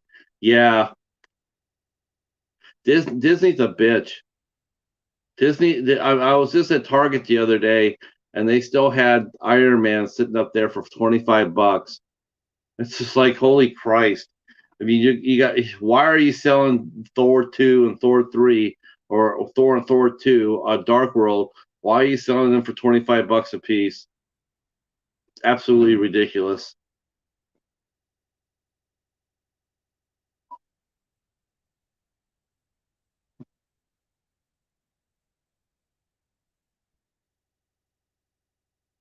Uh,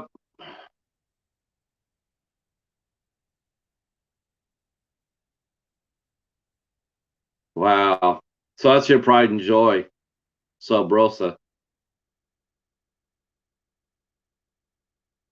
See, that's one thing I really, really like about my library is that they do sell they do carry ISC and ISC Midnight, so I'm able to keep up with that.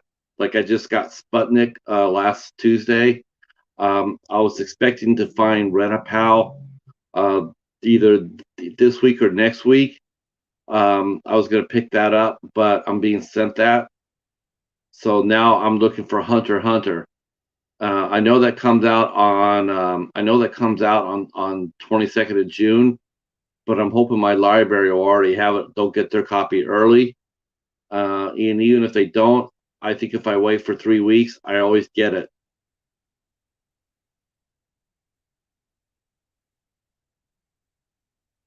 Oh, yeah. You know what? That's something I probably should need to do too, Ben. I probably need to go to SRS because I want to get bad CGI sharks. I had toxic shark. I actually had that for $1.50, but I gave that one away.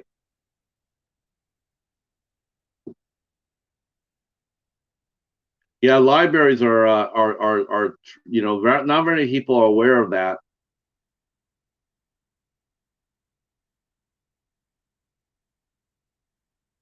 I'm fortunate in the fact that I'm fortunate that they have a bookstore built within the library itself. That I've never seen another library with that. Not like that. Not as big.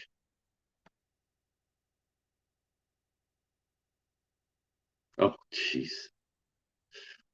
You know your buddy Justin Ferguson. is dropping a new movie on Wild Eye called Ebola Rex, right?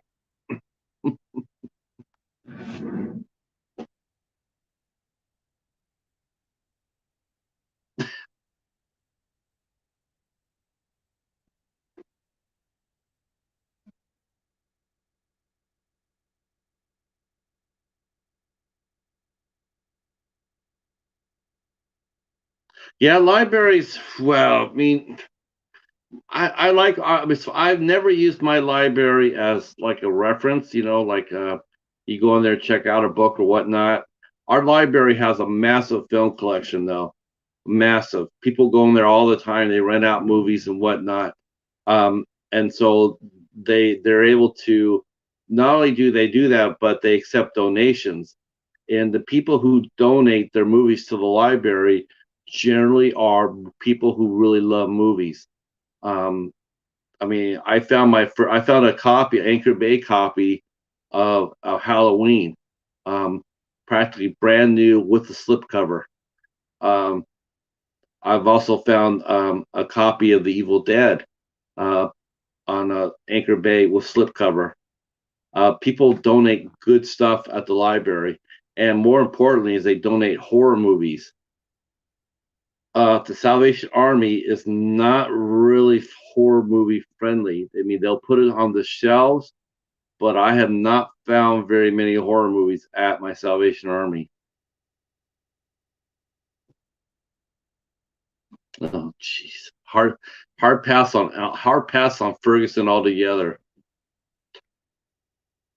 God, we're going to be talking about that tonight with my friend Brian. He uh, he got sent Wild Eye movies, and so he's going to go ahead and start. I do if I do Ragman, I do through Hamilton Book. I find Hamilton Book to be the best place to get movies. Uh, I just wish their stock was a little bit more fluid. Their stock tends not to move very well. And I also know too what they do is that they get a lot they replenish their stock when Dollar Tree sales happen. I've noticed that a lot. I've noticed that right off the bat. The same movies that you're seeing at the Dollar Tree, if you watch the Hamilton Book site, you'll see the same movies pop up there that were selling at the Dollar Tree. It's like they go out there to the Dollar Trees and they buy the copies up, and they turn around and they sell them for $5 at the off their website, which is not a bad thing. It is sort of well, I guess it sort of is, but you know what? They're making a dollar, so that's the American way. But what I like about Hamilton Book, the prices are fair. Um, the prices are fair, and the fact is that they only charge you $4 shipping. Um, so if you buy two movies, you're gonna get charged $2 shipping for the first two. If you buy 10,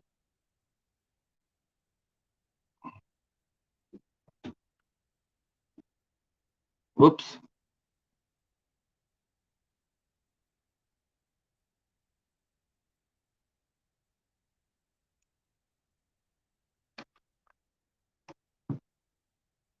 Okay, I don't know why my monitor keeps going off. Sorry about that. But I do a little bit of Hamilton Book though. I do find that and that because I like that because I also sell some ISC movies. ISC Midnight. Sometimes they move their prices down from 6.95 to 4.95.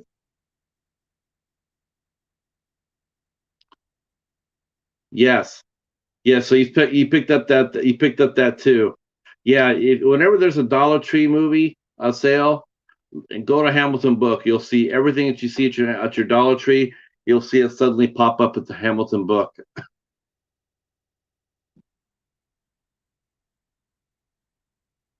Um,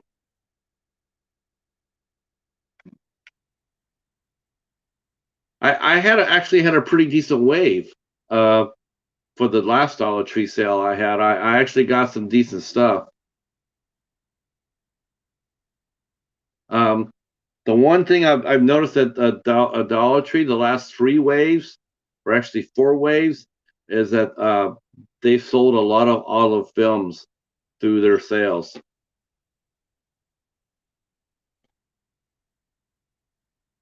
Yeah, they do.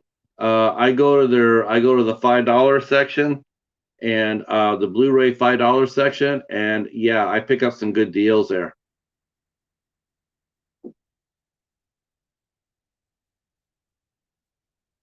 Um, yeah, that's the thing is, so it's like, you know what? See, that does happen, Daryl. Like you could be striking out at yours, and I could be striking gold at mine.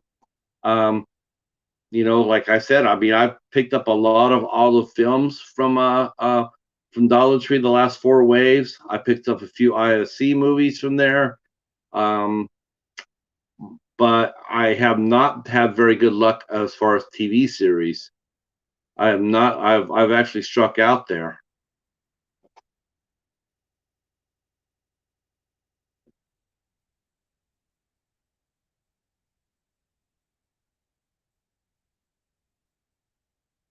Yeah, it's a and it's the same thing. It's always going to be hit and miss.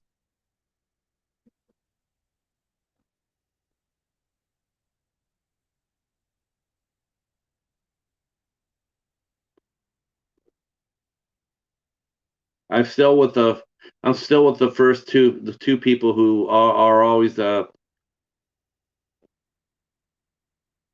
I cut loose. So on my channel, I was talking about the Dollar Tree, and I was just I cut loose because people were complaining that they weren't being allowed to get in early to get on the sales, and they're bitching about it. And I'm like, just shut the hell up about that, because we're really lucky that Dollar Tree does that. It's not like Dollar Tree's making any money off their movies. For me, blind buy, this is my favorite time to blind buy, Ragman. That's what I love most about Dollar Tree sales. They're blind buys. Um, if you see like me, I look for certain directors. I look for actors. Um, if I've heard of a name, since I read a lot about different movies, if I hear of a name, I will gamble on it. Uh, studio plays into it. Um, if it was a movie, like a TV series, are always going to get. I'm always going to pick up TV series. That's the first and foremost, no matter what it is. I picked up Party of Five. I picked up. I picked up Warehouse 13. I picked up. I mean, the one I missed on, which I ended up going to Hamilton Book to getting because it was such a good deal, was they had the 4400, the complete series. That is really what I really wanted. Right. And there's a lot of major studio movies in there. A lot of Universal, a lot of Paramount, no Disney. I do not see Disney at the Dollar Tree. Um, you'll see Warner Brothers, probably Warner Brothers more than anybody else. Between their movies and the animation, Warner Brothers is probably the biggest of the major studios. Yes, yes, that's right. They're repicking the 4400 up.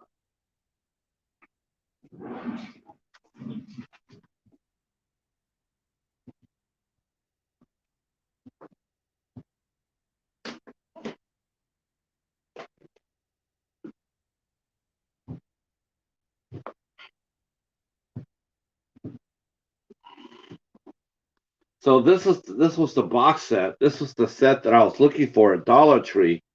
It was going. Everybody was finding it. I think the guy that called Peppermint Tribe, he had like five or six. He found like five or six of these, and I did not find it at all.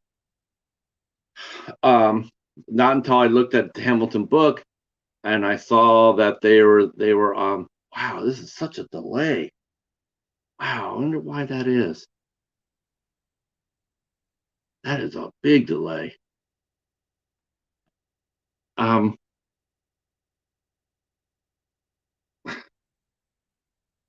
I'm watching between the gap between me going live and showing you on screen. It's a huge.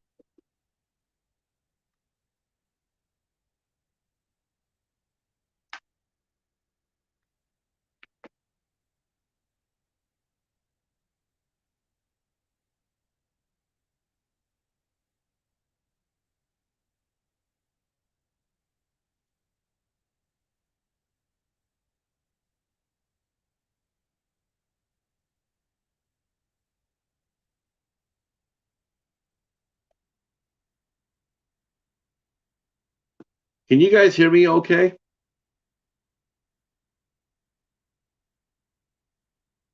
Oh my gosh, that is a tremendously huge. I'm going to refresh my screen here because that is a tremendously huge delay, like over a minute.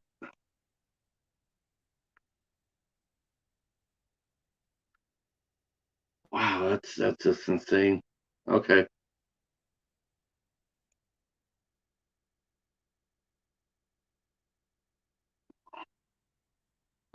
okay. It's just like there's generally like a 10 to 20-second delay on StreamYard, and I'm looking at my screen and I'm seeing like it seems like I'm like a minute behind. Well, anyway, I'm gonna try it again here. So I got this. I got the 4400 uh, at Hamilton Book, and that was the one I was really looking for at Dollar Tree. Oh, that's much better. There I go. So I was trying to find that at Dollar Tree. I struck out. That happens. That's the beauty of Dollar Tree. It's like like Peppermint Tribe. The guy Peppermint Tribe. He found 5 copies of that down in Florida, and I didn't come. No, me and my buddy Catfish. We didn't find a single one. But that's the beauty of it. But I do pick up first and foremost when I go to Dollar Tree. I'll pick up any TV series that I find. I will also pick up a lot of animation. Um, there's a new company, relatively new to me, called Viva. Uh, they put out some good cartoons. Uh, I reviewed one on my channel, Cats and Peachtopia. That movie was really good, and it has some star power to it. Um, so I mean, that was a total blind buy for me. I never had heard of the company, and for $1, I said, "Why not?" And after that, I was hooked. So when I go, it's one of the things I look for when I go to a Dollar Tree now, is I look for Vivas. Well Go USA is another studio that I look for at the Dollar Tree. Well Go USA is definitely one of my top 5 studios that I look for. When I go to the video store, I will always get Well Go USA releases. They release some amazing movies, very underrated actually.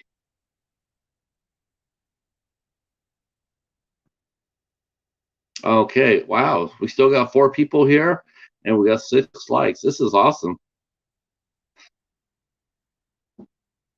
I'm still hoping I'm still hoping to luck into a Vasim Hall and walk inside there for 5 cents a movie. I do, Ragman. I have those on my channel. If underneath my playlist, it's called Halls from All Over. So my Dollar Tree hauls are there. But yes, I do, and I'll be doing my library haul today too. When I get to the library, which will be open in about 3 hours or so, I'll be first in line there, and then I'll do a haul video. Those are a lot of fun to do. I really like Vasim's haul. I still got to go back and finish that. I watched like 2/3 of it. I was so happy. I was so happy to see someone actually strike gold. And not only did he strike gold, and this is the thing that's me. I'm still a DVD guy. I have no problem at all buying a DVD. I know a lot of people buy the 4K and all that, and you know, or they're strictly buying just 4K or just Blu-ray. But I'm a budget collector. If I find a movie on sale for $1 and it's a DVD, I'm buying it because because it's what I can afford. Oh, waffles. So yeah, I was just telling everybody how you convinced me to buy the Halloween box set.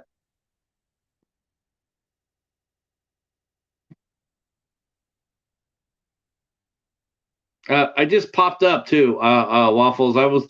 This was not planned. I just couldn't fall asleep, so I popped up. Yes, yeah. I saw. Yeah, I can't. Did you do video yet for your unboxing of it? If you guys have not connected with Heroic Waffles, you need to connect with Waffles. That guy has like one of the best collections on YouTube. Oh, today, okay. I'm sure you probably know some of the people in here, right, Michael? Ragman, Vasim, Ben Grimm. I think Amanda might be still with us.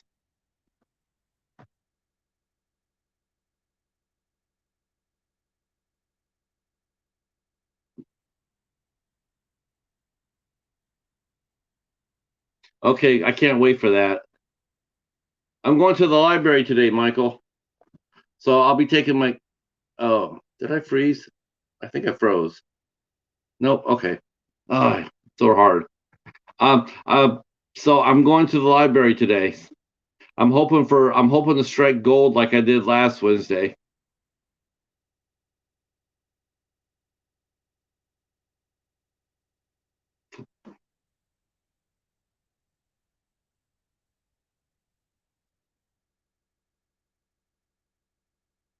Um. And again today, tonight at 7 o'clock. So you already know I'm going to be doing some day sleeping. 7 o'clock, I'm doing my first 8 questions with interview. Um, I'm doing my first 8 questions interview with film critic Brian Scuttle. Um, so I'm looking forward to that. That's 7 p.m. Eastern time. Of course, I'll be putting that down in the description box. Yeah, if you guys haven't connected with each other, please do.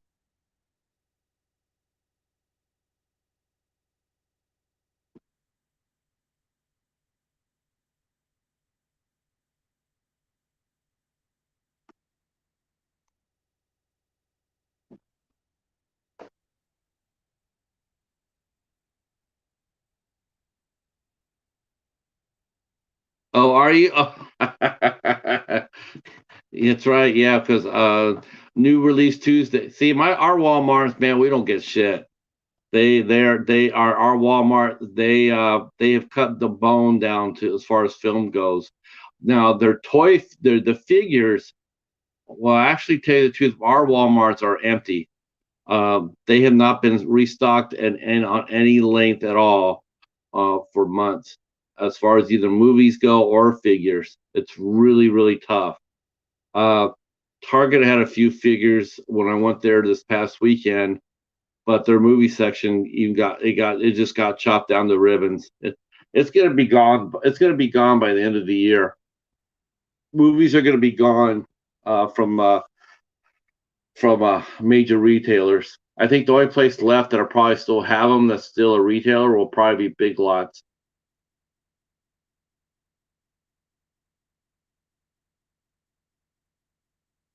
Yeah, happy hunting at Walmart.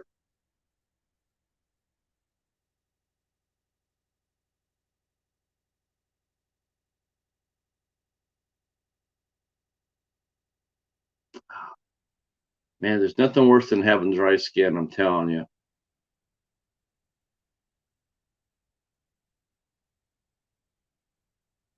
All right, says I still only got 3 watching, so it'll probably be a good time for me to pull the shoot. I've been on here for 2 hours. That's probably how far I should go. Um,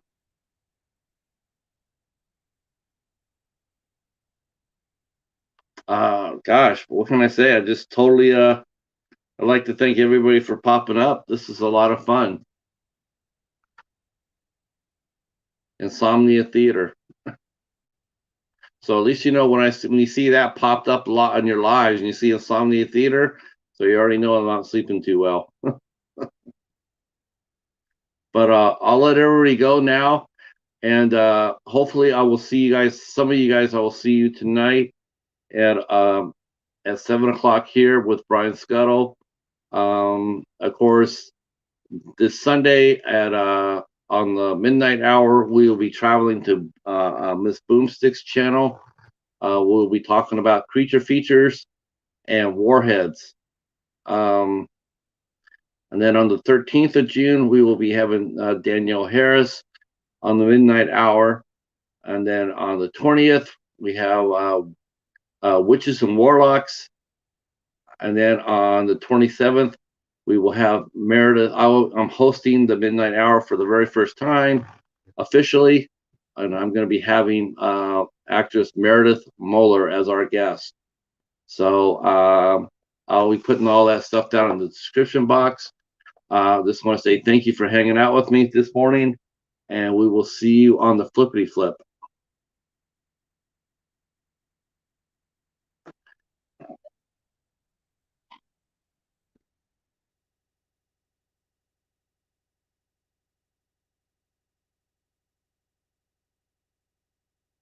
Yep, I think so too, sir. We will be talking about that tonight with our film critic, Brian Scuttle. All right, I am out of here. I will talk to you guys soon. Peace.